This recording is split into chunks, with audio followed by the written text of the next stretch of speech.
کہ اے پروردگار وہ دین جو تو نے پیغمبروں کے ذریعے سے بھیجا، جس کی حقیقت یہ تھی کہ مجھے اپنے آپ کو تیری مرضی تیرے حکم کے سامنے سرنڈر کر دینا تھا، میں نے اس کے بجائے یہ دین خود ایجاد کر لیے، تو وہ اللہ کے ہاں قابل قبول نہیں ہے۔ ٹھیک، تو یہاں جو بحث ہوتی ہے وہ یہ ہوتی ہے کہ کسی انسان کو جب اللہ کا دین سیدنا آدم کے ذریعے سے پہنچا، سیدنا نوح کے ذریعے سے پہنچا، دوسرے پیغمبروں کے ذریعے سے پہنچا، اب محمد الرسول اللہ صلی اللہ علیہ وسلم کی وساطت سے پہنچا، اس نے کیا رویہ اختیار کیا؟ تو ہم یہ فیصلہ اس دنیا میں نہیں کر سکتے، یہ فیصلہ قیامت ہی میں ہوگا۔ تو قرآن نے جو بات کہی ہے وہ یہ ہے کہ اللہ تعالیٰ نے کوئی دو دین نہیں بھیجے۔ کوئی آدمی یہ دعویٰ کر کے کھڑا ہو جائے کہ ایک اللہ کا دین ہے وہ اسلام ہے اور یہ میرے پاس بھی ایک دین ہے، تو اللہ کے ہاں یہ قابل قبول نہیں ہے، کیونکہ اللہ تعالیٰ کو اصرار ہے کہ اس نے آدم علیہ السلام سے لے کر محمد الرسول اللہ صلی اللہ علیہ وسلم تک جو ہدایت دی ہے وہ اسلام ہی ہے۔ ٹھیک، تو اسلام کسی شخص کا نام نہیں ہے، اسلام کسی علاقے کا نام نہیں ہے، اسلام کسی قبیلے کا نام نہیں ہے۔ یعنی یوں نہیں ہے کہ یہودا کے نام پر یہودیت پیدا ہو گئی، یوں نہیں ہے کہ ایک خاص نوعیت کی جماعت پیدا ہوئی اور اس کی وجہ سے لوگوں نے نصرانیت کی تعبیر اختیار کر لی۔ ٹھیک، یعنی یہ تعبیریں جتنی ہیں یہ انسانوں کی پیدا کی ہوئی تعبیریں ہیں۔ اللہ تعالیٰ نے اس دین کی حقیقت یہ بیان کی ہے کہ یہ الاسلام ہے، یعنی اللہ کے سامنے سرفگندہ ہو جانا، اپنے آپ کو سرنڈر کر دینا، تو یہ اس کی حقیقت ہے۔ یہ حقیقت جہاں پائی جائے گی قبول ہوگی، ٹھیک، اور جہاں یہ نہیں پائی جائے گی وہاں اسلام کا نام ہو سکتا ہے موجود ہو، اللہ کے ہاں وہ قبول نہ کی جائے۔ ٹھیک ٹھیک ٹھیک، ہم سب آگے بڑھاتا ہوں میں اس بات کو۔ ایک روایت میرے سامنے ہے، اس میں بھی یہی مضمون زیر بحث ہے، بیان فرمائیے گا کہ کیا وہ بھی یہی بات بیان کرتی ہے؟ ابو ہریرہ رضی اللہ عنہ سے روایت ہے کہ رسالت پاک صلی اللہ علیہ وسلم نے فرمایا، اس ذات کی قسم جس کے قبضہ قدرت میں محمد کی جان ہے، اس امت کا کوئی فرد ہو یا کوئی یہودی اور نصرانی، ان میں سے جو شخص بھی میرے بارے میں سن لیتا ہے پھر اس چیز پر ایمان نہیں لاتا جس کے ساتھ مجھے اس کی طرف بھیجا گیا ہے اور دنیا سے رخصت ہو جاتا ہے تو وہ دوزخ والوں میں سے ہوگا۔ یہ بات رسالت مآب صلی اللہ علیہ وسلم نے اس دائرے میں فرمائی جہاں آپ نے حجت تمام کر دی تھی۔ اچھا، یعنی آپ کی بعثت ہوئی، آپ نے جزیرہ نما عرب میں یہ پیغام پہنچا دیا، اللہ تعالیٰ کی طرف سے حجت واضح کر دی گئی۔ جب یہ واضح ہو گئی تو اب وہاں کسی شخص کے لیے کوئی عذر باقی نہیں رہا۔ ٹھیک، جب یہ عذر ختم ہو جاتا ہے تو پھر ظاہر ہے کہ بندہ مواخذے کی زد میں آ جاتا ہے۔ تو رسول اللہ صلی اللہ علیہ وسلم کے ذریعے سے جزیرہ نما عرب میں یہ معاملہ پایہ تکمیل کو پہنچ گیا، ٹھیک، اس میں کسی کے پاس کوئی عذر باقی نہیں رہا۔ یہ معلوم ہے کہ اللہ تعالیٰ نے یہ فرما دیا تھا کہ پھر اعلان کر دیا جائے، الٹیمیٹم دے کے اب دنیا ہی میں ان لوگوں کو سزا دی جائے گی جو اس دین کو قبول کرنے سے انکار کر دیں گے۔ اس کے بعد اب دنیا میں اس دین کو پہنچانے کی ذمہ داری مسلمان امت کو دی گئی ہے۔ ٹھیک، اس کو خود قرآن مجید نے بیان کیا، اس پر ہم گفتگو کر چکے ہیں اس سے پہلے کہ یہ فرمایا ہے کہ اللہ کے رسول نے، اللہ کے آخری رسول نے، اے بنی اسماعیل تم پر اللہ کی حجت تمام کر دی، اب تم کیا کرو؟ تم پوری دنیا کے سامنے اس کی گواہی دو، جا کے اس کی شہادت پیش کرو۔ تو اب دنیا تک جیسے جیسے اس کی شہادت واقع ہوتی جاتی ہے اسی کے لحاظ سے اللہ تعالیٰ قیامت میں لوگوں کا مواخذہ کریں گے۔ یہ شہادت ہم پر بھی قائم ہوتی ہے اور یہ شہادت دنیا کے سب انسانوں پر بھی قائم ہوتی ہے، لیکن قائم ہو گئی ہے اس کا فیصلہ میں یا آپ یہاں نہیں کر سکتے، یہ اللہ تعالیٰ ہی قیامت میں کرے گا۔ ہم تو اپنے قریب کے کسی آدمی کے بارے میں بھی یہ فیصلہ کرنے کی پوزیشن میں نہیں ہوتے کہ فی الواقع اس پر یہ گواہی قائم ہو گئی، اس نے جانتے بوجھتے اس کو رد کر دیا یا اس کو قبول کیا۔ تو اس کی قبولیت اور اس کا رد حقیقی معنی میں کس طریقے سے ہوا ہے، یہ فیصلہ چونکہ پروردگار عالم ہی کر سکتا ہے، تو اس وجہ سے مواخذہ بھی وہی کرے گا۔ ہم میں سے کسی کو یہ حق نہیں کہ ہم حکم لگائیں، ہماری ذمہ داری ہے جو ہمیں پوری کرنی ہے کہ اللہ کے دین کی یہ گواہی ہم اس دنیا کے ہر فرد پر قائم کر دیں۔ خان صاحب آگے بڑھاتا ہوں اس سلسلے کو۔ ایک استدلال بالعموم یہ پیش کیا جاتا ہے کہ رسالت پاک صلی اللہ علیہ وسلم کو مبعوث کرنے کے بعد عالمی سطح پر ایک نوعیت کا اتمام حجت ہو چکا ہے، دنیا کا ہر فرد جانتا ہے ایک پیغمبر آیا، عالم عرب میں آیا، اور اس کے آنے کے بعد وہ سرزمین فتح ہو گئی، جو لوگ وہاں موجود تھے زمین کے پیٹ سے اکھاڑ دیے گئے۔ یہ سب کچھ تو چلے تاریخ میں لوگوں کو نہ بھی معلوم ہو، یہ جدید سائنٹیفک ریولوشن کے بعد ہر چیز انٹرنیٹ پہ دنیا میں موجود ہے، تو یہ تو دنیا کا ہر فرد، ہر یہودی، ہر نصرانی، ہر ہندو، ہر دوسرے مذہب کا، شنتو مذہب کا، بت مت کا، ہر آدمی جانتا ہے کہ رسول اللہ صلی اللہ علیہ وسلم رسول تھے، وہ آئے ہیں، تو یہ خبر تو سب تک پہنچ چکی ہے۔ ہر آدمی بالکل نہیں جانتا، اپنے قریب کے لوگوں کے ساتھ بات کر کے دیکھیے، آپ کو معلوم ہو جائے گا کہ لوگ کتنے بے خبر ہیں۔ اچھا، ان تک یہ بات پہنچی ہوئی نہیں ہے۔ یہ ہم ہندوستان میں، پاکستان میں رہتے ہیں، آپ اپنے ملک میں جو آپ کے ساتھ مسیحی رہتے ہیں ان سے بات کر کے دیکھ لیجئے، آپ کو اندازہ ہو جائے گا کہ باتیں اس طرح نہیں پہنچتی۔ یعنی پہنچانے کے لیے ضروری ہوتا ہے کہ آپ نے بات کو واضح کیا ہو، آپ نے لوگوں کو جا کے دعوت پہنچائی ہو، آپ نے اللہ کی کتاب ان کے ہاتھ میں دی ہو، اس کے بعد ہی یہ فیصلہ ہوتا ہے۔ تو رسالت مآب صلی اللہ علیہ وسلم کے ذریعے سے اتمام حجت کا اہتمام ہو گیا ہے، یعنی وہ سب ذرائع میسر کر دیے گئے ہیں جو اللہ کی حجت پوری کر دیں گے۔ ٹھیک، لیکن ان ذرائع نے کب جا کے حجت پوری کرنی ہے، اس کے لیے مجھے بھی اپنی ذمہ داری پوری کرنی ہے، آپ کو بھی کرنی ہے، ان سب لوگوں کو کرنی ہے جن کے پاس یہ پیغام ہے۔ اللہ کی کتاب پہنچانا یہ ہماری ذمہ داری ہے، فیصلہ یہ اس کائنات کا پروردگار کرے گا، یہ ہم نہیں کر سکتے۔ اس لیے کہ یہ بات کہ فی الواقع بات پہنچ گئی، یہ بات کہ فی الواقع واضح ہو گئی، یہ بات کہ فی الواقع آدمی ہر چیز سے واقف ہو گیا، یہ بات کہ اس نے جانتے بوجھتے انکار کیا ہے یا کسی غلطی میں مبتلا ہے، اس کے اوپر حکم میں یا آپ کیسے لگا سکتے ہیں؟ ٹھیک ہے، ہم سب آگے بڑھاتے ہیں سلسلے کو۔ یہ بتائیے گا کہ دین کی یہ جو مثبت ظاہری اور باطنی تقاضے ہیں کہ ان 5 چیزوں پہ آپ نے عمل کرنا ہے، وہ اللہ پر ایمان ہے، رسول اللہ صلی اللہ علیہ وسلم کو آخری پیغمبر سمجھنا ہے، نماز، روزہ، زکوٰۃ، حج، اور ایمان کے تقاضے اسی طرح اللہ پر ایمان، فرشتوں پر ایمان، کتابوں پر، نبیوں پر، آخرت پر ایمان۔ سوال میرا آپ سے یہ، آپ نے بہت وضاحت سے فرق واضح کیا تھا کہ علمی اختلاف کا دائرہ الگ ہے، لیکن یہ وہ بنیادی اسٹرکچر ہے جس میں ہم کھڑے ہوں گے اور ہماری شناخت مسلمان ہے۔ اگر کوئی شخص آگے بڑھ کے ان 5 ظاہری تقاضوں میں سے اور ان 5 باطنی تقاضوں میں سے کسی ایک کا انکار کر دے، مثلا کوئی شخص کہے کہ میں نماز کو نہیں مانتا، یا کوئی شخص کہے میں فلاں کتاب کو نہیں مانتا، تو کیا اس کے بعد بھی وہ مسلمان کہلانے کا مستحق رہے گا؟ میرا کام یہ ہے کہ میں اس سے بتاؤں کہ تم ایک ایسی چیز کا انکار کر رہے ہو جس کو اللہ تعالیٰ نے کفر سے تعبیر کیا ہے۔ میرا کام یہ ہے کہ میں اسے بتاؤں کہ تم جس چیز کے منکر ہو رہے ہو اس کے نتیجے میں تم شرک کا ارتکاب کرو گے، تو یہ علم میں اضافہ کرنا میرا کام ہے۔ وہ ماننے سے انکار کر دے، یہ ایک سادہ جملہ ہے، کیوں انکار کر دے؟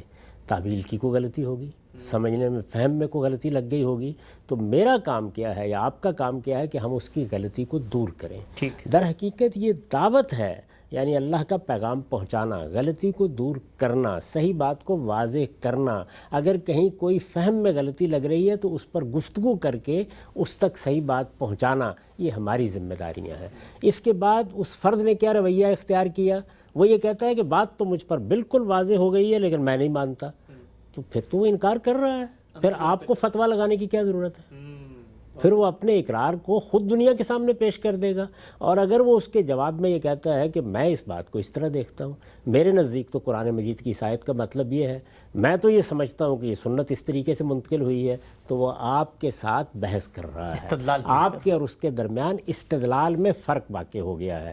وہ بڑی گمراہی کی تبلیغ کرنے والا ہو سکتا ہے، لیکن چونکہ تعویل کی غلطی میں مبتلا ہے تو آپ کا کام یہ ہے کہ آپ اس کی غلطی کو شائستگی کے ساتھ واضح کرنے کی صحیح کریں۔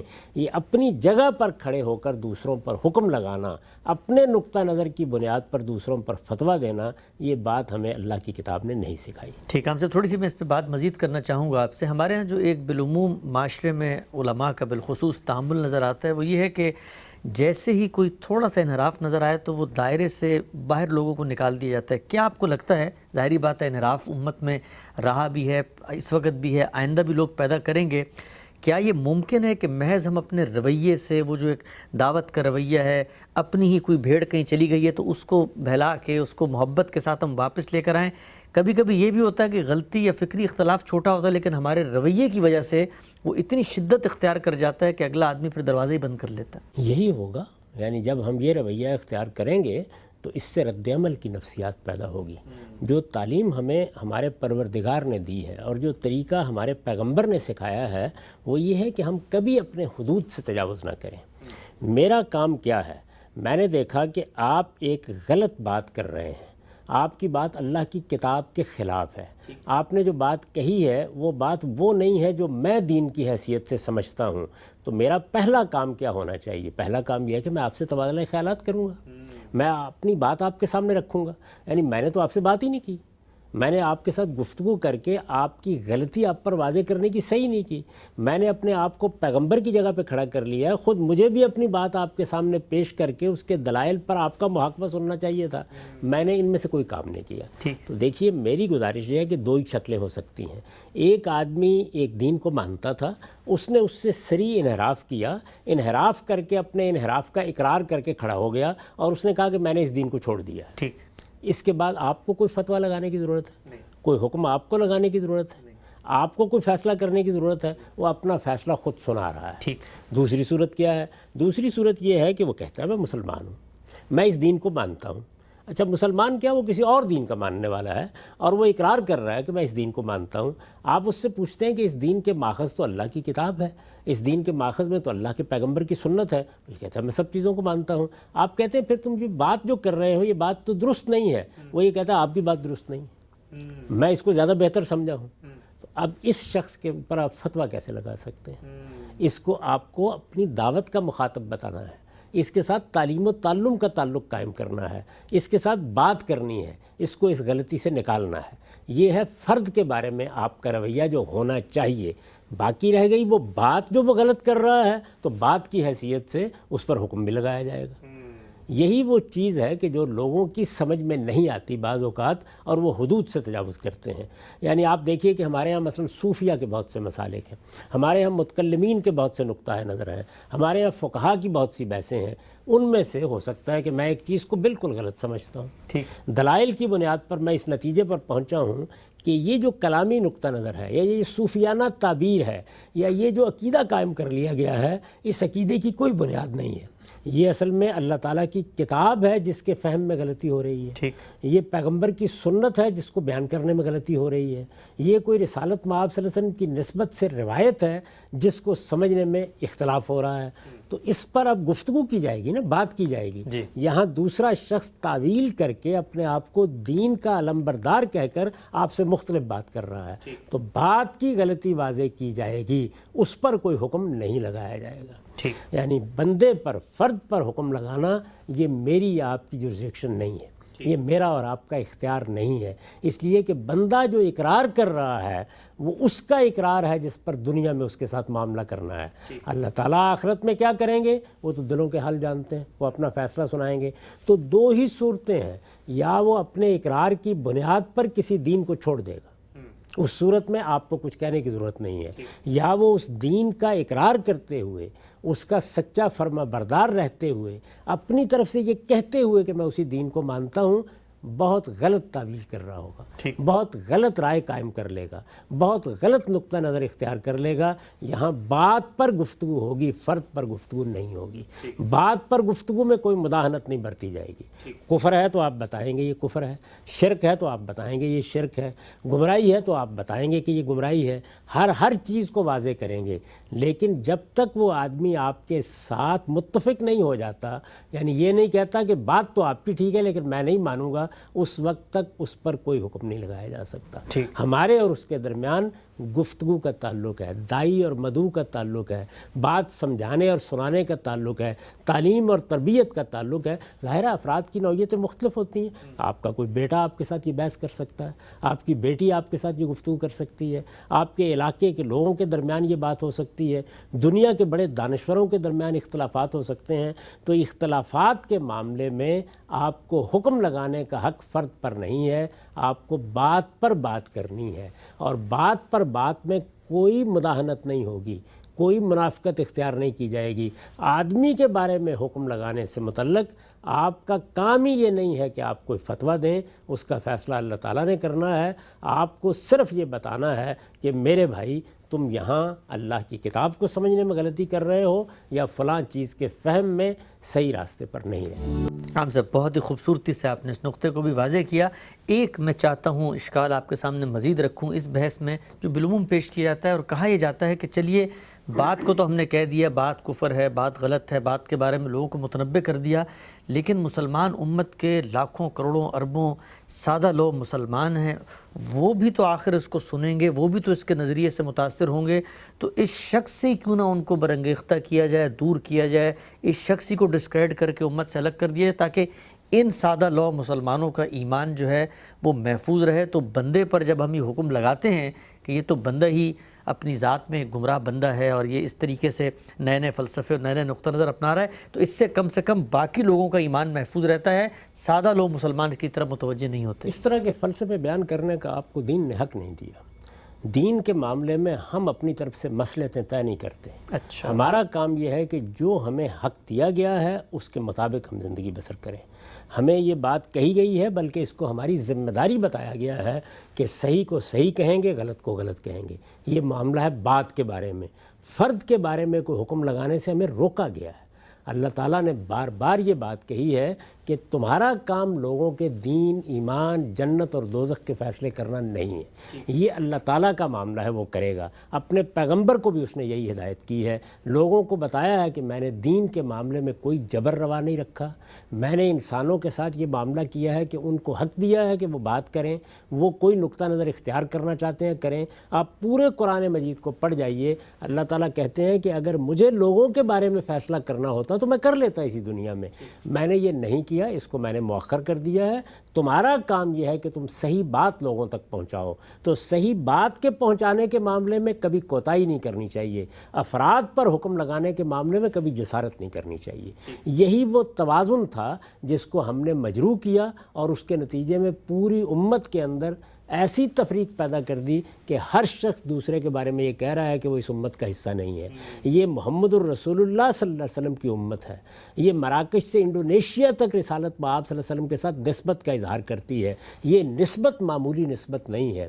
جب کوئی شخص کہتا ہے کہ میں محمد الرسول اللہ صلی اللہ علیہ وسلم کا پیرو ہوں، مجھ کو کیا حق ہے کہ میں اس کو اس سے محروم کر دوں یا اس کے بارے میں کوئی فتویٰ عائد کروں؟ ہاں، وہ اگر محمد الرسول اللہ صلی اللہ علیہ وسلم کی نسبت سے کسی بات کو غلط بیان کر رہا ہے، وہ قرآن مجید کی کسی آیت، کسی حکم کی تشریح میں غلطی کر رہا ہے، اس کو واضح کرنا میری ذمہ داری ہے۔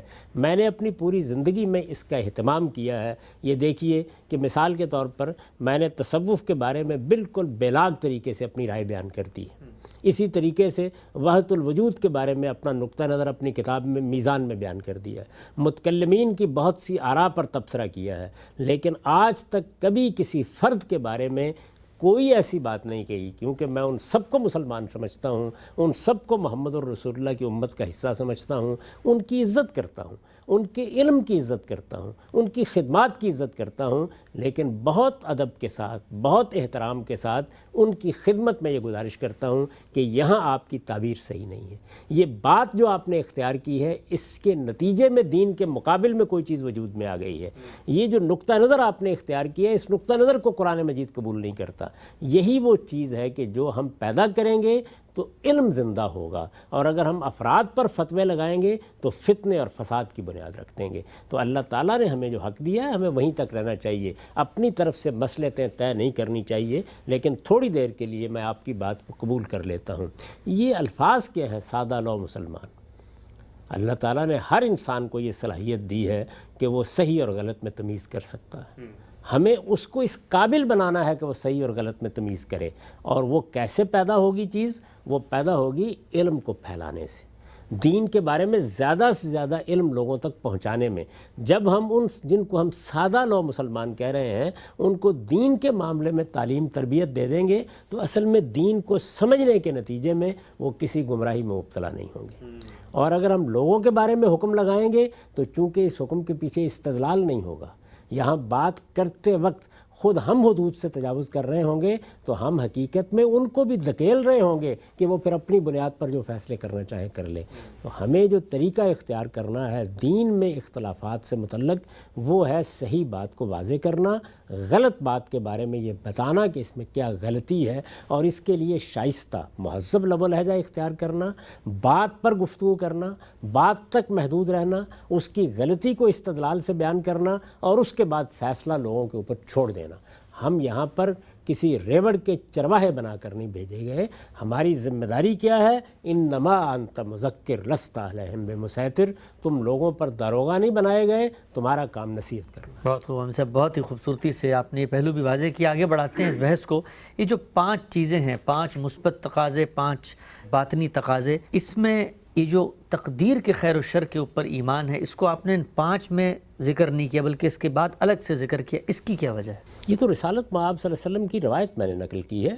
آپ نے کیا کیا ہے؟ اللہ پر ایمان کی حقیقت اس سے واضح کی ہے. اچھا، اس لیے کہ اللہ پر ایمان کا مطلب یہ نہیں ہے کہ جس طرح ہمارے ہاں فلسفی ایک علت العلل کو مان لیتے ہیں یا متکلمین ایک واجب الوجود کا اس بات کر دیتے ہیں. قرآن مجید کا استدلال یہ نہیں ہے.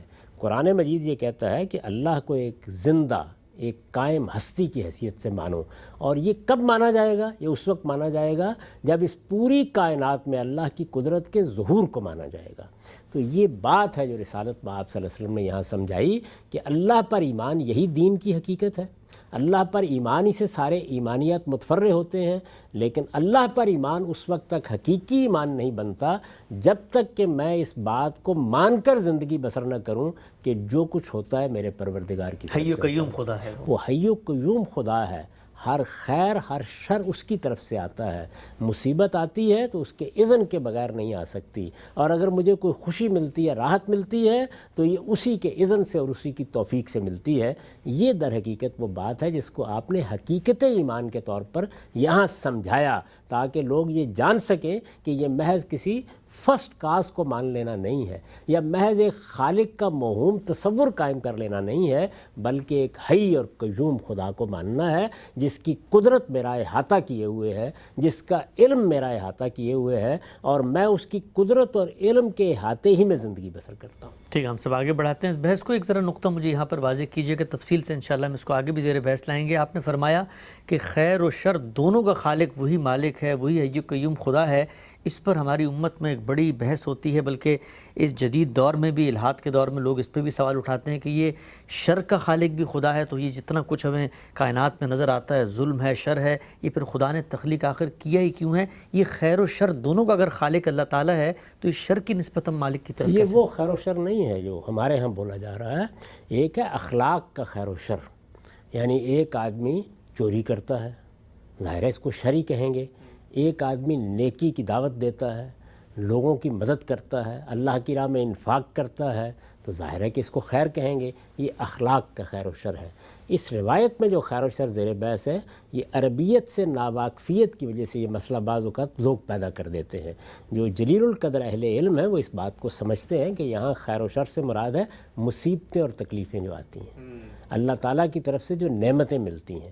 اللہ تعالیٰ عنایت فرماتے ہیں، نعمت دیتے ہیں، خوشی دیتے ہیں، راحت دیتے ہیں، آسائش دیتے ہیں. اس کو عربی زبان میں خیر کہا جاتا ہے. اسی طریقے سے اگر کسی موقع پر تکلیف آتی ہے، بیماری آتی ہے، تنگ دستی پیدا ہو جاتی ہے، اس کو عربی زبان میں شر سے تعبیر کیا جاتا ہے. یہ چیز ہے جس کی نسبت اللہ تعالیٰ کی طرف کی جاتی ہے. یعنی کوئی بھی مصیبت، کوئی بھی تکلیف آسمان سے نہیں نازل ہوتی، مگر یہ کہ وہ اللہ کے اذن سے آتی ہے. اذن کا مطلب کیا ہے؟ یہ نہیں کہ اللہ کی رضا یا مرضی ہوتی ہے، بلکہ اللہ تعالیٰ اپنے قانون کے مطابق اس کو آنے دیتے ہیں. ٹھیک، بالکل اسی طریقے سے جو نعمتیں ملتی ہیں، جو خیر ملتا ہے، کسی کو دولت ملی، کسی کو اقتدار ملا، کسی کو حسن ملا، کسی کو علم ملا، یہ سب اللہ ہی کی عنایت سے ملتا ہے، اگرچہ اس کے لیے اسباب کا ایک پورا کارخانہ بنا دیا گیا ہے. تو یہ بات ہے جو یہاں کہی گئی ہے. اس سے مراد وہ شر نہیں ہے جو فلسفے میں زیر بحث ہے. جب آگے بڑھاتے ہیں اس بحث کو، یہ تو ایمان کا وہ لے آؤٹ ہے، 4 کارنرز ہیں، 5 چیزیں ہیں، آپ نے ان کو ماننا ہے. لیکن اس کو ماننے کے بعد یہ محکم کیسے ہوگا، اس کا ظہور کیسے ہوگا، یہ کیسے سامنے آئے گا کہ یہ ایمان آدمی نے اپنا لیا، اس کے تقاضے کیا ہیں؟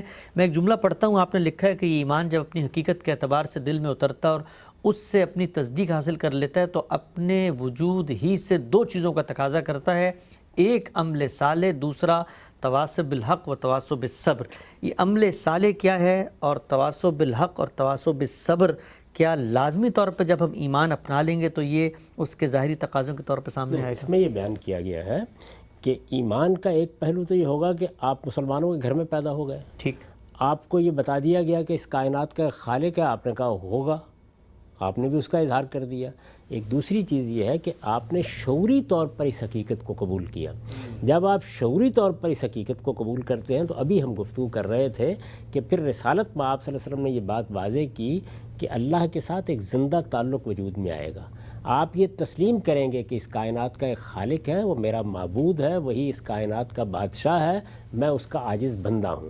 اپنی بندگی کا اعتراف کر کے جب آپ اپنے خالق کی معرفت حاصل کرتے ہیں تو پھر ایمان محض کوئی اقرار نہیں ہوتا، وہ آپ کے دل کی کیفیات پر جا کے اثر انداز ہوتا ہے، وہ آپ کے باطن کو جا کر تبدیل کرتا ہے۔ وہ ایمان جب آپ کے دل میں اتر جاتا ہے تو یہ کیسے ہو سکتا ہے کہ وہ برگ و بار نہ لائے؟ اس کی مثال اس تخم کی سی ہے کہ جس کو سازگار زمین میسر نہیں آئی۔ اگر اس کو سازگار زمین میسر آئے گی تو وہ لازماً کومپل نکالے گا، وہ کومپل لازماً گدرائے گی، اس کو اچھا ماحول ملے گا تو اس کا تنا بھی پیدا ہوگا، اس کے شاخیں بھی پیدا ہوں گی، اس کے برگ و بار بھی وجود میں آئیں گے۔ تو ایمان کے یہ برگ و بار، یعنی ایمان سے کیا چیز ثمرات کی صورت میں سامنے آتی ہے، اس کو یہاں بیان کیا گیا ہے۔ اور میں نے اس کے لیے جو لفظ تجویز کیا ہے وہ یہ ایمان کے تقاضے، یعنی جب ایمان میرے باطن میں اتر گیا ہے اور میں نے اپنے رب کو پہچان لیا ہے، اس کی معرفت حاصل کر لی ہے، اپنی بندگی کا اعتراف کر لیا ہے، تو پھر پہلا لازمی نتیجہ یہ نکلے گا کہ میرے عمل پر اس کو اثر انداز ہونا چاہیے، اس لیے کہ میرا علم میرے عمل سے منفک نہیں ہو سکتا۔ بالکل ٹھیک۔ یہ چیز عقلاً مانی نہیں جا سکتی کہ میں ایک چیز کو علم کی حیثیت سے قبول کر رہا ہوں اور وہ میرے عمل پر اثر انداز نہ ہو۔ غلطی ہونا، کوتاہی ہونا، کسی وقت پھسل جانا، وہ بالکل دوسری بات ہے، لیکن جس وقت میں کسی حقیقت کو مان لیتا ہوں تو انسان کی حیثیت سے یہ تضاد پیدا ہو نہیں سکتا کہ وہ میرے عمل سے متعلق نہ ہو۔ تو جب اللہ تعالیٰ کو آپ نے مان لیا تو اللہ کو کس حیثیت سے مانا ہے؟ آپ نے اس کو علیم مانا، اس کو حکیم مانا، اس کو انصاف کرنے والا مانا، اس کو آپ نے یہ حیثیت دی کہ ساری قدرت اس کی ہے، سارا علم اس کا ہے، کائنات میں اصل حقیقت وہی ہے۔ جب یہ ساری باتیں آپ نے تسلیم کر لیں تو اس کے بعد یہ کیسے ہو سکتا ہے کہ ایک آدمی جھوٹ بولے اور اس کو تنبؤ نہ ہو، وہ لوگوں سے دھوکہ کرے اور اس کو خیال نہ آئے؟ اس کو لازماً یہ ماننا پڑے گا کہ اب میرے عمل کو بھی میرے علم کے مطابق ہونا چاہیے۔ تو جب آپ کا عمل آپ کے علم کے مطابق ہو جاتا ہے تو وہ عمل صالح ہو جاتا ہے۔ عمل صالح کا مطلب یہ ہے کہ وہ ایسا عمل ہے جو انسان کی فطرت کے مطابق ہے، جو خود اس کے لیے صلاح کا ذریعہ بنتا ہے، جو جب وجود میں آتا ہے تو گرد و پیش کے ماحول کے لیے بھی صلاح کا ذریعہ بنتا ہے۔ تو اعمال صالحہ در حقیقت یہ وہ سب چیزیں ہیں کہ جن کو آپ اخلاق کے مکارم سے تعبیر کرتے ہیں، اخلاق کے فضائل سے تعبیر کرتے ہیں، اخلاق کے جمال اور کمال سے تعبیر کرتے ہیں۔ اور اگر آپ غور کر کے دیکھیں تو دین کے کانٹینٹ میں سب سے بڑی چیز کیا ہے؟ اخلاق عالیہ۔ تو عمل صالح میں در حقیقت یہ ساری چیزیں شامل ہو جاتی ہیں۔ اگر آپ اس کا استقصاء کریں گے تو وہی سب چیزیں سامنے آ جائیں گی جو بارہا میں بیان کر چکا کہ اللہ تعالیٰ نے ہمیں جو دین دیا ہے اس میں تطہیر بدن کی ہدایات ہیں، اس میں تطہیر خور و نوش کی ہدایات ہیں، اس میں تطہیر اخلاق کی ہدایات ہیں۔ اور اللہ تعالیٰ نے ہمیں اس پاکیزگی اور تطہیر کو بڑھانے کے لیے اور اپنے ساتھ متعلق کرنے کے لیے اور اپنی یاد کو قائم رکھنے کے لیے اور اپنے ساتھ تعلق کے سچے اظہار کے لیے عبادات کے مراسم بھی سکھائے ہیں۔ یہی پورا دین ہے۔ تو اس کے ذریعے سے جو رویہ وجود میں آتا ہے، جو اعمال وجود پذیر ہوتے ہیں، ان کو قرآن مجید اپنی تعبیر کے مطابق عمل صالح کہتا ہے۔ یعنی یہ وہ عمل ہے جس سے نہ انسان کے باطن میں کوئی فساد باقی رہتا ہے، نہ دنیا میں کوئی فساد پیدا ہوتا ہے، نہ اس کے ماحول میں کوئی فساد پیدا ہوتا ہے، بلکہ ہر جگہ یہ چیز صلاح کا ذریعہ بنتی ہے۔ یعنی سچائی اور دیانت اور لوگوں کے ساتھ خیر کا رویہ رکھنا، ان کے جان مال آبرو کا محافظ ہو کر زندگی بسر کرنا، وہ جس کو رسالت مآب صلی اللہ علیہ وسلم نے بیان فرمایا کہ المسلم من سلم المسلمون من لسانہ و یدہ، یعنی میرے ہاتھ سے اور میری زبان سے ہر شخص کی عزت، آبرو، جان مال بالکل محفوظ رہیں۔ یہ در حقیقت وہ عمل صالح کی زندگی ہے جو ایمان کے تقاضے کے طور پر فوراً وجود میں آنی چاہیے۔ یہی وجہ ہے کہ قرآن مجید جب ذکر کرتا ہے الذین آمنوا، فوراً کہتا ہے وعملوا الصالحات۔ تو عمل صالح کا مطلب ہے وہ عمل جو نہ میرے باطن میں فساد پیدا کرے، نہ میرے ظاہر میں فساد پیدا کرے، نہ میرے ذریعے سے سوسائٹی میں، معاشرے میں، دنیا میں فساد پیدا کرے۔ اگر وہ ہر چیز کو درست کرنے والا ہے، اس کو صحیح رکھنے والا عمل ہے تو وہ صالح عمل ہے۔ ٹھیک ہے، ہم سے بھی بتائیے گا کہ جس وقت اگر کوئی بندہ مومن ایمان لا چکا ہے، ایمان پر عمل پیرا ہے، لیکن اس کے عمل سے یہ عمل صالح کے بجائے کوئی شر کا عمل پیدا ہو جاتا ہے، تو کیا اس وقت پھر ایمان اس کے اندر موجود نہیں رہا، پوٹینشلی زائل ہو گیا؟ اس کو خود رسالت مآب صلی اللہ علیہ وسلم نے واضح کر دیا. یہ یہاں کی بحث نہیں ہے، آگے ایمانیات میں نے یہ بحث بہت تفصیل کے ساتھ کی ہے. رسالت مآب صلی اللہ علیہ وسلم نے یہ بتایا ہے کہ ایک ہے ایمان کا ظاہری پہلو. ظاہر ہے کہ میں مسلمان ہوں، تو مسلمان کی حیثیت سے میں نے اقرار کر لیا. بڑے سے بڑے کفر کے ارتکاب کے بعد بھی میری یہ حیثیت ختم نہیں ہوتی. ٹھیک. بڑے سے بڑے شرک کی صورت میں بھی مجھ سے پوچھا جائے گا کہ تم یہ بات کیوں کر رہے ہو، تو یہ میرا ظاہر ہے. لیکن میرے باطن میں جو ایمان ہے، یعنی جو ایمان کی حقیقت ہے، وہ ختم بھی ہو جاتا ہے. اچھا. وہ بڑھتا بھی ہے، وہ کم بھی ہوتا ہے، اس میں افزونی بھی ہوتی ہے، اس میں نقص بھی واقع ہوتا ہے. یہ بات خود حضور نے بتائی اور بڑے خوبصورت اسلوب میں بتائی کہ جس وقت آدمی چوری کرتا ہے اس وقت وہ مومن نہیں ہوتا، جس وقت وہ بدکاری کا ارتکاب کرتا ہے اس وقت مومن نہیں ہوتا. یعنی اس کا یہ مطلب نہیں ہے کہ دنیوی اعتبار سے ہم اس کی تکفیر کر دیتے ہیں. دنیا کے اعتبار سے تو اپنے اقرار پر قائم ہے کہ وہ مسلمان ہے، اور ہمارا بھی کام یہ ہے کہ ہم اس کے اقرار کو تسلیم کریں. لیکن اللہ تعالیٰ کے ہاں وہ حقیقت ایمان سے اس وقت محرومی کی صورت اختیار کر لیتا ہے. تو ایمان جب اچھے عمل میں نہیں ڈھلتا تو ہر آدمی کو فکر کرنی چاہیے کہ اصل میں وہ ایمان محرومی کی صورت اختیار کر رہا ہے. سبحان اللہ. ہم سب آگے بڑھاتے ہیں سلسلے کو. پہلا تقاضا ہے ایک عمل صالح، یعنی ایمان کے تقاضوں میں سے دوسرا تقاضا آپ نے ذکر کیا کہ تواصو بالحق و تواصو بالصبر. سورہ عصر کے اندر آخری آیات میں یہ الفاظ زیر بحث ہیں. ان تعبیرات سے مقصود کیا ہے اور اس کا عملی اظہار کیسے ہوتا ہے؟ میں نے ایک چیز کو علمی طور پر صحیح مانا ہے. میں یہ کہتا ہوں کہ یہ بات حق ہے، میں یہ کہتا ہوں یہ بات سچائی ہے، میں یہ کہتا ہوں یہ بات معروف ہے، میں یہ کہتا ہوں کہ یہ وہ بات ہے کہ جو عمل صالح کہلانے کی مستحق ہے، یہ اخلاق کی فضیلت ہے. تو ظاہر ہے کہ میں ان سب چیزوں کو پسند کرتا ہوں. جب میں ان چیزوں کو پسند کرتا ہوں تو پھر دیکھیے جس طرح علم کا تقاضا یہ تھا کہ وہ عمل صالح میں بدلے، اسی طرح میرے اس شعور کا تقاضا یہ ہے کہ میں اپنے ابنائے نو کو بھی یہ بتاؤں کہ یہ چیز جو میں اپنے لیے پسند کرتا ہوں میں تمہارے لیے بھی اسی کو پسند کرتا ہوں. اچھا. میں اپنے بچوں کے لیے بھی اسی کو پسند کرتا ہوں، میں اپنی بیوی کے لیے بھی اسی کو پسند کرتا ہوں. بیوی ہے تو وہ شوہر کے لیے یہی پسند کرتی ہے. اسی طرح اعزہ اقربا، آپ کے رشتہ دار، آپ کے تعلق والے، آپ کے دوست، آپ کے احباب، آپ کا معاشرہ، بلکہ آگے بڑھ کر پوری دنیا، ان سب کے لیے میں اسی کو پسند کرتا ہوں. تو میرا ظاہر ہے کہ ایک عام آدمی کی حیثیت سے ایک دائرہ کار ہوتا ہے. میں کسی جگہ پلتا بڑھتا ہوں، کہیں میں کام کرتا ہوں، کہیں میں کاروبار کے لیے جاتا ہوں، کہیں میں پاس پڑوس کے لوگوں سے ملتا ہوں. یہ میرا جو دائرہ ہے اس میں مجھے یہ ہدایت کی گئی ہے کہ میں سچائی کی ہدایت کرنے والا بن کر رہوں. یعنی جب موقع ملے، جب حکمت کا تقاضا ہو، جب ضرورت محسوس ہو، میں معروف پر لوگوں کو بلاؤں، میں منکر کے بارے میں لوگوں کو توجہ دلاؤں. یہ جو توجہ دلانا ہے، یہ جو دعوت دینا ہے، یہ جو لوگوں کو کسی برائی سے روکنے کی صحیح کرنا ہے، ظاہر ہے اس کے تقاضے ہوں گے، اس میں حکمت بھی ملحوظ ہوگی، اس میں تعلق بھی پیش نظر ہوگا. لیکن میں اپنے بیٹے کو، اپنے باپ کو، اپنے اعزہ کو، اپنے دوستوں کو یہ بتاؤں گا کہ یہ بات صحیح نہیں ہے. اگر کوئی میرے اعزہ اقربا میں چوری کرتا ہے، بددیانتی کرتا ہے، رشوت لیتا ہے، تو یہ وہ چیز نہیں ہے کہ جسے میں نظر انداز کر دوں گا. میں جب ان چیزوں کو برا سمجھتا ہوں اور ان کا انجام برا دیکھتا ہوں تو میری خیرخواہی کا تقاضا یہ ہے کہ میں یہ بتاؤں سب لوگوں کو کہ ان چیزوں سے آپ کو بھی بچنا چاہیے، اور اچھی چیزیں ہیں تو ان کو آپ کو بھی اختیار کرنا چاہیے. تو یہ میرے نزدیک میرے ایمانی شعور کا لازمی تقاضا بن جاتا ہے. اس کو قرآن مجید نے بڑی خوبصورت تعبیر دی ہے سورہ عصر میں.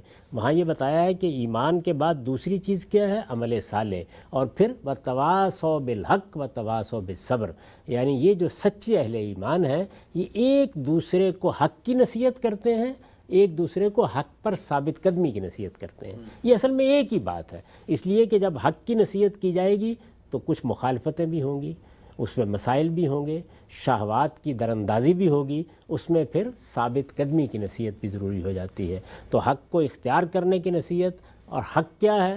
ظاہر ہے کہ اس میں وہ چیزیں بھی زیر بحث آتی ہیں جن کا تعلق ہماری ایمانیات سے ہے، اور وہ چیزیں بھی زیر بحث آتی ہیں جن کا تعلق ہمارے عمل سے ہے، اور ہمارے عمل میں وہ معاملات بھی ہوتے ہیں جو ہماری ذات تک محدود ہیں، اور وہ بھی کہ جو ہماری سیاست، معیشت، معاشرت سب چیزوں سے متعلق ہوتے ہیں۔ ان سب معاملات میں لوگوں کو حق کی نصیحت کرنا یہ دین کا، ایمان کا تقاضا ہے، اور اسی چیز کو قرآن مجید دوسرے مقامات پر بیان کرتا ہے، امر بالمعروف اور نہی عن المنکر۔ ٹھیک، یعنی وہ چیزیں جو انسان اپنی فطرت کے لحاظ سے جانتا ہے کہ برائی ہیں، ان سے متعلق لوگوں کو متنبہ کرنا، اور وہ چیزیں کہ جو ہر ایک کے نزدیک جانی پہچانی بھلائیاں ہیں ان کے بارے میں لوگوں کو نصیحت کرنا۔ ٹھیک، تو امر بالمعروف اور نہی عن المنکر کا مطلب قرآن مجید کی تعبیر میں یہ ہے کہ دنیا کے اندر انسانیت کے ہاں جو چیزیں اچھی سمجھی جاتی ہیں ہم ان کی تلقین کرنے والے بنیں، اور جو چیزیں بری سمجھی جاتی ہیں ان سے ہم لوگوں کو روکنے والے بنیں۔ منکر کا لفظ اور معروف کا لفظ در حقیقت اسی حق کی وضاحت ہے۔ قرآن مجید کا طریقہ یہ ہے کہ وہ کسی جگہ ایک جامع تعبیر اختیار کرتا ہے اور بعض مقامات پر اس کی تفصیل کر دیتا ہے، تو اس کو بیان کیا، اور اسی ذیل میں یہ نصیحت کی ہے کہ الدین والنصیحہ، یعنی یہ جب عمل ہوگا تو یہ خیر خواہی کے جذبے سے ہونا چاہیے، یہ لوگوں کو طعن و تشنیع کر کے، یہ لوگوں کی تذلیل کر کے، یہ ان کو حقیر سمجھ کے، یہ ان پر فتوے لگا کر نہیں ہوگا، یہ سچی خیر خواہی کے جذبے سے ہوگا۔ ہمیں یہ نصیحت کی گئی ہے کہ الدین والنصیحہ، یہ دین اصل میں نام ہی خیر خواہی کا ہے، اور خیر خواہی محبت پیدا کرتی ہے، دوسرے کے لیے عزت کا رویہ اختیار کرنے کی تلقین کرتی ہے۔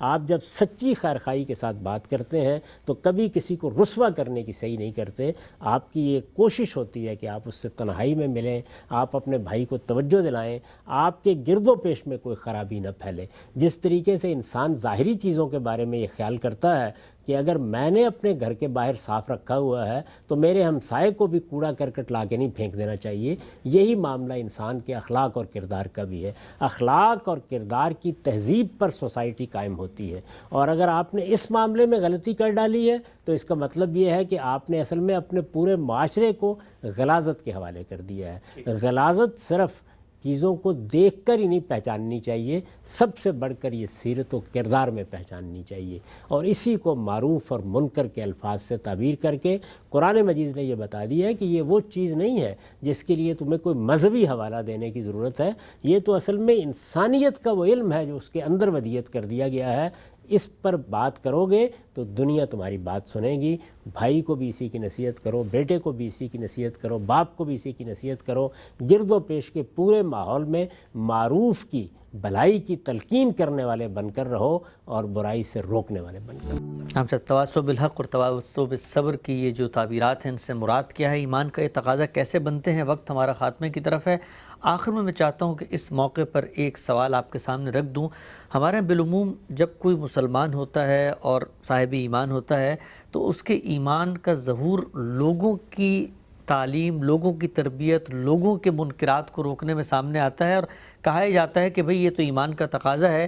اس روایت کے بارے میں بتائیے کہ جو رسول اللہ صلی اللہ علیہ وسلم نے ارشاد فرمایا ہے کہ تم میں سے اگر کوئی منکر دیکھے تو اس کو ہاتھ سے روکے، اور اگر اس کی طاقت نہیں رکھتا تو زبان سے کہے، اور اس کی بھی نہیں رکھتا تو دل سے برا جانے، اور یہ ایمان کا سب سے کمزور اور ادنا پہلو ہے۔ تو یہ کیا بات ہے کہ پھر تواصع بالحق کا ہی تقاضا ہے کہ پھر ہم ہاتھ سے آگے بڑھ کے روکیں گے چیزوں کو؟ ہر شخص کا اس دنیا کے اندر جب وہ شعور کی عمر کو پہنچتا ہے تو ایک دائرہ اختیار وجود میں آتا ہے۔ یعنی آپ ایک گھر بناتے ہیں، یہ معلوم ہے کہ جب گھر بنتا ہے تو وہ ایک ادارے کی حیثیت سے بنتا ہے، اس میں باپ کی ایک خاص حیثیت ہے، اسی طریقے سے شوہر کو ایک خاص مقام دیا گیا ہے۔ تو جب آپ اس طرح کا کوئی ادارہ بناتے ہیں، جیسے اس سے آگے بڑھ کر آپ دنیا میں معیشت اور معاشرت کے لیے ادارے بناتے ہیں، آپ ریاست کے ادارے بناتے ہیں، تو جو دائرہ اختیار آپ کا ہے اس میں یہی ہونا چاہیے۔ اگر مجھے اختیار حاصل ہے اپنے گھر میں تو کیا میں چوری کا مال آنے دوں گا؟ اس کو میں روکوں گا، اور یہ روکنا ظاہر بات ہے کہ بعض موقعوں کے اوپر طاقت سے بھی ہوتا ہے۔ یعنی میں اگر باپ ہوں تو میں یہ کبھی پسند نہیں کروں گا کہ میرا بیٹا چوری کر کے مال میرے گھر میں لے آئے، ٹھیک، یا رشوت کا مال میرے گھر میں لے آئے، تو مجھے روکنا چاہیے نا اس بات کو۔ تو یہ دائرہ اختیار کے بارے میں ہدایت ہے۔ لوگوں نے جب اس کو ٹھیک نہیں سمجھا تو فساد کا ذریعہ بنا دیا۔ اس کا ہرگز یہ مطلب نہیں ہے کہ آپ اپنے دائرہ اختیار سے باہر جائیں گے اور وہاں یہ کام کریں گے۔ قرآن مجید نے اس کو ساری دنیا کے معاملے میں جب بیان کیا ہے تو یہ کہا ہے کہ تم بھلائی کی تلقین کرو گے اور برائی سے روکو گے۔ عربی زبان میں یہ جو امر کا لفظ ہے وہ غلط فہمی کا باعث بنتا ہے۔ عربی زبان میں یہ لفظ معاملات کے لحاظ سے استعمال ہوتا ہے، ترغیب کے لیے، تلقین کے لیے، مشورے کے لیے، کسی کو کسی اچھی بات کی طرف بلانے کے لیے، اسی طریقے سے بعض جگہوں پر حکم دینے کے لیے بھی۔ تو امر بالمعروف نہی عن المنکر یا تواصی بالحق کا مطلب یہ ہے کہ سچائی کے ساتھ، خیرخواہی کے جذبے کے ساتھ لوگوں کو نصیحت کی جائے، اور جس جگہ آپ کو اختیار حاصل ہے وہاں برائی کو اسی ترتیب سے روکنے کی کوشش کی جائے۔ صاحب صاحب بہت شکریہ۔ موضوع کا ہم نے آج تفصیل سے جانا غامدی صاحب سے کہ ایمان کے تقاضے کیا ہیں، عمل صالح سے کیا مراد ہے، اور تواصی بالحق اور تواصی بالصبر کی تعبیرات ایک بندہ مومن سے کیا چیزیں چاہتی ہیں۔ ظاہر کے لحاظ سے تو ایمان کے ہی تقاضے ہیں، لیکن انسان جب دنیا میں نکلتا ہے تو خارج میں اس کو مختلف صورتحال بھی درپیش ہوتی ہے۔ اس صورتحال میں کیا ایمان کے کچھ اور بھی تقاضے ہیں؟ اس بحث کو آگے بڑھائیں گے انشاءاللہ۔ وقت ہمارا یہاں ختم ہوتا ہے، دوبارہ حاضر خدمت ہوں گے، یاد دیجیے۔ اللہ حافظ۔